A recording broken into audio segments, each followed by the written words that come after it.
when Kath came in to speak with us, it was just when lockdown hit. So we'd created this community in like December, well, I've lost the count of years, but it must have been 2019. So just before the kind of crisis hit most of the world. And so we were kind of planning and sharing ideas. And then suddenly we were all in remote learning and just like, what has just happened? And so we were trying to grapple together about what that looks like, full stop, just like everybody else was.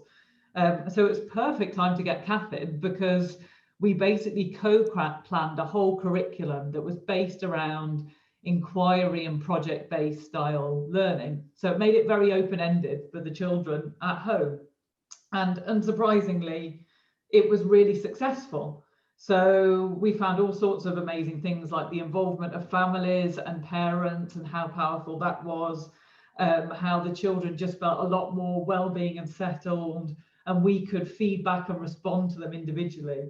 And what you're saying there about the responsiveness and being agile and authentic and the children having agency, that explains why it was so powerful. You know, it explains why it's powerful anyway, but especially so when the children were in a context where their whole world had moved, and suddenly to have this agency and for us to be able to be responsive and agile to them obviously was impactful and worked. So thank you for putting that into words, because I hadn't quite managed to articulate that myself. So well, to echo that sharing, Becky, you know, Ron and I had a great conversation in the summer of last year where we were talking about, and it's on my Instagram, you could find it on my Instagram live. We were talking about, well, which schools pivoted better, the best, which schools went through the pivot of getting into pandemic learning the best. And it didn't have to do with the rollout. It didn't really have to do with the technology per se. It really had to do with agency, and in Ron's perspective, thinking routines. In my perspective, also agency, like the two go hand in hand.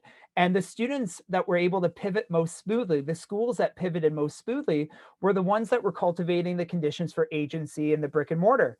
And then the modality changed. And then it was like, wow, we've got that great agency that we've been cultivating over here in the classroom. Let's just rely on that and see what happens.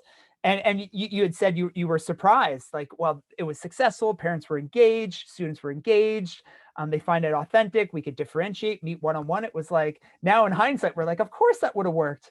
You know, if we were cultivating those conditions pre-pandemic, we have that skill set, those competencies, don't we?